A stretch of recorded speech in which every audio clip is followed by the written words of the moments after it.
జై శ్రీమన్నారాయణ. అందరికీ విశ్వాసనామ సంవత్సర శుభాకాంక్షలు, ఉగాది శుభాకాంక్షలు. మనం ఇప్పుడు ఈ వీడియోలో రవి మేషరాశిలోకి ప్రవేశించినప్పుడు ద్వాదశ రాశుల వారికి ఫలితాలు ఏ విధంగా ఉంటాయి అనేది ఈ వీడియోలో తెలుసుకుందాం. అంత ప్రాముఖ్యత ఏమిటి అంటే, మేషరాశిలో రవి స్థితి చెందడం అంటే అది రవికి అది ఉచ్చరాశి. అంటే కేవలం మొత్తం 30 డిగ్రీలు కాదు, మొదటి 10 డిగ్రీల్లో మాత్రమే రవి కానీ కుజుడు కానీ మొదటి ద్రెక్కానంలో మాత్రమే శుభ ఫలితాలు ఇస్తాడు. మిగిలిన ద్రెక్కానం అంటే 10 డిగ్రీలు, మొదటి ద్రెక్కానం అంటే 10, రెండవ అంటే మళ్ళీ 10 నుంచి 20, మూడవ ద్రెక్కానం అంటే 20 నుంచి 30 డిగ్రీలు. రవి కుజులు మొదటి ద్రెక్కానంలో ఆ ఫలితాలను ఇస్తాడు. అంటే శుభ ఫలితాలు కానివ్వండి, పాప ఫలితాలు కానీ ప్రభావితం అనేది చేయడం జరుగుతుంది. కాబట్టి ఆ ఫలితాలు ఏ విధంగా ఉంటాయి, ద్వాదశ రాశుల వారికి ఫలితాలు ఏ విధంగా ఉంటాయి అనేది మనం ఇప్పుడు ఈ వీడియోలో తెలుసుకుందాం. ఆపదాపహర్తారం ధాతారం సర్వసంపదాం లోకాభిరామం శ్రీరామం భుజో భుజో నమామ్యహం. జ్ఞానానందమయం దేవం నిర్మలాస్ఫటికాక్తం ఆధారం సర్వవిద్యానాం హయగ్రీవ ఉపాస్మే. మనం ఇప్పుడు ఈ వీడియోలో రవి మేషరాశిలోనికి ప్రవేశించినప్పుడు ద్వాదశ రాశుల వారి యొక్క గోచార ఫలితాలు ఏ విధంగా ఉంటాయి అనేది ఈ వీడియోలో తెలుసుకుందాం. అంత ప్రాముఖ్యత ఏంటంటే, మేషరాశిలో రవికి అది ఉచ్చస్థానం. అంటే మొదటి 10 డిగ్రీలు మాత్రమంటే ఒక్కొక్క డిగ్రీ అంటే ఒక్క రాశిలో మొత్తం ఒక నెల రోజులు ఉంటాడు. అంటే దాదాపుగా 10 నుంచి 12 రోజులు మాత్రమే ప్రభావాలన్నీ, ఇప్పుడు నేను చెప్పబోయే 10-12 రోజులు మాత్రమే ప్రభావాలన్నీ ఎక్కువగా ఉంటాయి. మిగతా దాని తర్వాత సాధారణంగా ఉంటాయి. ఆ ఫలితాలు ఏ విధంగా ఉంటాయి అనేది మనం ఈ వీడియోలో తెలుసుకుందాం. ముందుగా అసలు రవి కారకత్వాలు ఏంటి, రవి యొక్క స్వభావం ఏంటి అంటే, చేతశుద్ధి రమాభి మాన జనకాత్మజారోగ్యతా శక్తిధి కార్యోజాంసి కటు ప్రభావ దహన ఉష్ణోకృష్టు మర్తప రాజ్యం రక్త పటు చతుష్పాదుతనే ముక్తాఖ భోవృద్ధత ఓమేక్ష శుచిరక్త కంటక తరు జ్ఞానోదయ భారవే. అంటే ఇది భావమంజరి 42వ శ్లోకంలో చెప్పారు. ఏమిటంటే, ఇతరులకు అపకారం కోరని మనశుద్ధి, ఇతరులకు ఎప్పుడు కూడా చెడు చేయడు. అంటే రవి బలంగా ఉన్నవాడు. ధన ప్రాధాన్యం అధికమైన ఆత్మాభిమానం ఉంటుంది. ఆత్మాభిమానం, సెల్ఫ్ కాన్ఫిడెన్స్ అనేది ఎక్కువగా ఉంటుంది. తండ్రికి కారకుడు ఆత్మ, తన మీద తనకు నమ్మకం ఎక్కువ. ఆరోగ్యానికి కూడా కారకుడు. అంటే రవి మంచి స్థానంలో ఉన్న వాళ్ళకి ఆరోగ్యం చాలా బాగుంటుంది. బుద్ధి బలం ఉంటుంది. బుద్ధి బలం, కార్యనిర్వహణ శక్తి ఉంటుంది. ఓజస్సు, కటువుగా ప్రవర్తించడం. కారం అంటే మిరియాల కారానికి రవి, మిరపకాయ కారానికి కుజుడు కారకుడు. ఇతరులపై ప్రభావం చూపగలడం.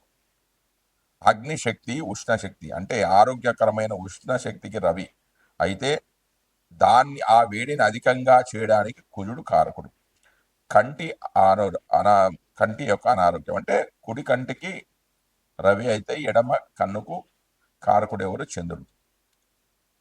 మనుషులను పరిపాలించడం అంటే అధికారమైన పాలన చేయడం, అంటే లీడర్షిప్ క్వాలిటీస్ ఎక్కువగా ఉంటాయి రవి బలంగా ఉన్న వాటికి.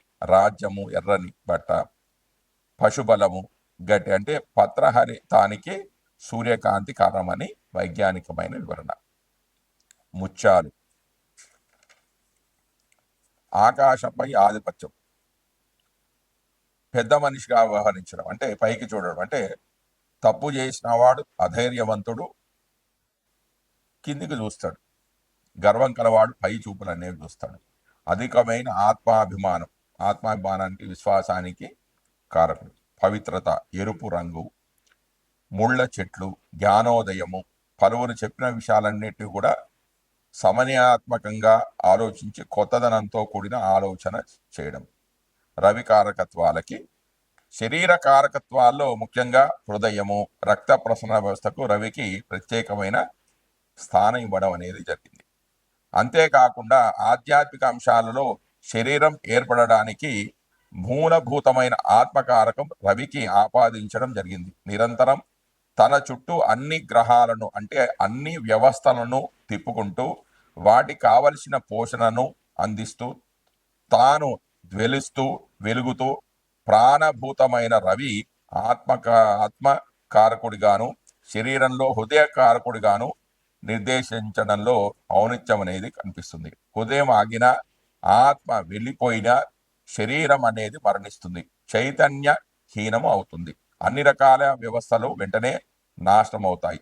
అందుకే రవి అన్నిటికీ కూడా కేంద్రం, హృదయం కేంద్రం కావడం కూడా అటువంటిదే. అందువల్ల హృదయ కారకత్వం రవికి ఇచ్చినట్లుగానే హృదయ సంబంధమైన రోగాలకు ఆత్మీయత లోపాలకు కూడా రవి కారకుడు అవుతాడు. ఎవరికైతే రవి పాపస్థానంలో ఉంటే వాళ్ళకి గుండెకు సంబంధించిన వ్యాధులు, ఆత్మీయత లోపాలకు అంటే బంధుత్వాలు లేకపోవడం, వారితో సరైన సంబంధాలు లేకపోవడం లాంటివి కూడా జరిగే అవకాశాలు ఉన్నాయి.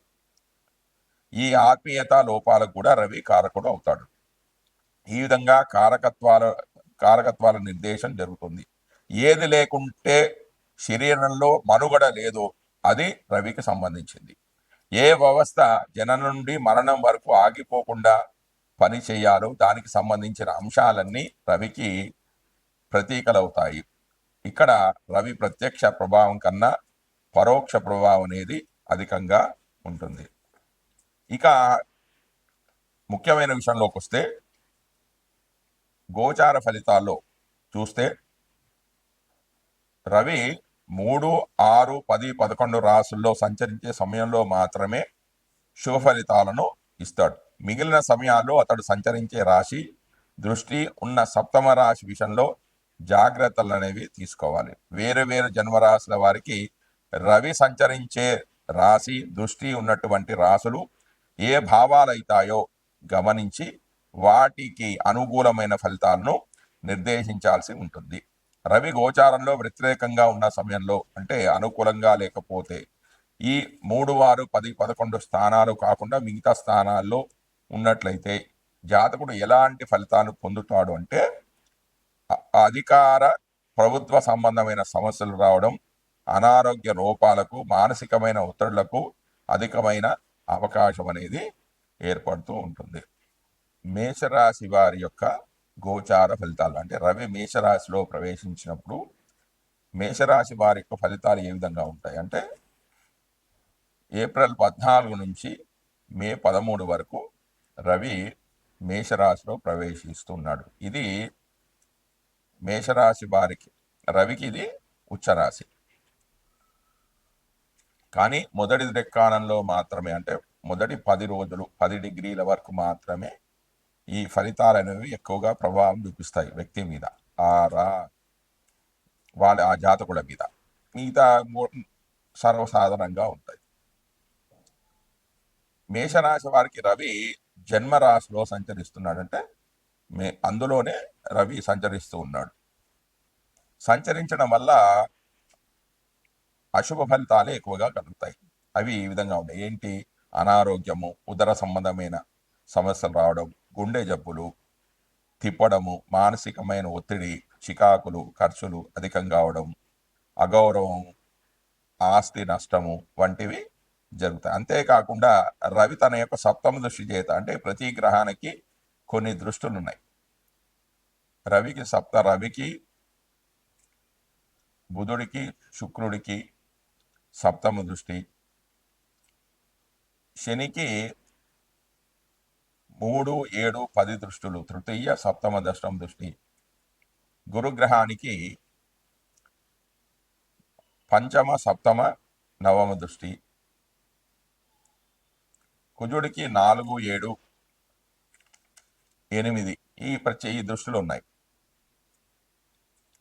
రవికి సప్తమ దృష్టి ఉండడం చేత సప్తమ భావాన్ని కూడా వీక్షిస్తున్నాడు. అంటే ఆ భావ ఫలితాలను కూడా జాతకుడు పొందుతాడు. అవేంటి? ప్రయాణాల్లో కొంచెం ఇబ్బందులు కలగడం, వైవాహిక సమస్యలు తలెత్తడం వంటివి జరుగుతుంటాయి. రవికి మేషరాశి ఉచ్చక్షేత్రం మరియు మిత్రక్షేత్రం కావడం చేత ఇందులో రవి తామ్రమూర్తిగా ఉండడం చేత కేవలం అందులో 70% మాత్రమే 70% అశుభ ఫలితాలు అనేవి జాతకుడు పొందే అవకాశం అనేది ఉంది. జై శ్రీమన్నారాయణ. నేను ఇప్పుడు చెప్పబోయేది రెమెడీస్. అంటే ఎవరి జాతకంలో అయితే సూర్యుడు బలహీనంగా ఉంటాడో వాళ్ళు చేసుకోవాల్సిన పరిహారాలు ఏంటంటే సూర్య శాంతి స్థానం.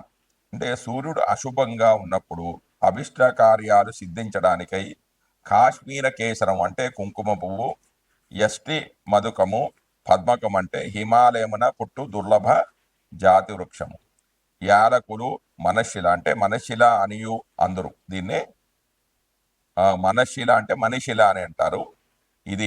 ఇది పేరుడు పదార్థాలు వాడతారు. వట్టివేళ్ళు, వసంత దూతి అంటే శృంగవల్లి పాటల అని దీనికి ఇంకో పేరుంది ఇది, మరియు దేవదారు వృక్షాల యొక్క చెక్క, ఇవన్నీ కూడా స్థాన జలంతో అంటే నీళ్ళలో స్థాన జలంతో కలిపి నీళ్ళలో వేసుకొని స్నానం చేస్తే సూర్యుడికి సంబంధించిన దోషాలు అనేవి పరిష్కారం అవుతాయి. అంతేకాకుండా పురాణ శ్లోకాలు ఉన్నాయి. ఏంటి? జపాకుసుమ సంకాశం కాశ్యపేయ మహాదుతం తమోరం సర్వపాపగ్నం ప్రదోష దివాకరం. ఈ మంత్రాన్ని కానీ వైశిష్ఠుడు రాముడికి ఉపదేశించిన ఆదిత్య హృదయ పారాయణ కానీ చేసుకున్నట్టయితే రవికి సంబంధించిన దోషాలన్నీ కూడా తొలగిపోయి రవి శుభ ఫలితాలను ఇవ్వడం జరుగుతుంది. జై శ్రీమన్నారాయణ.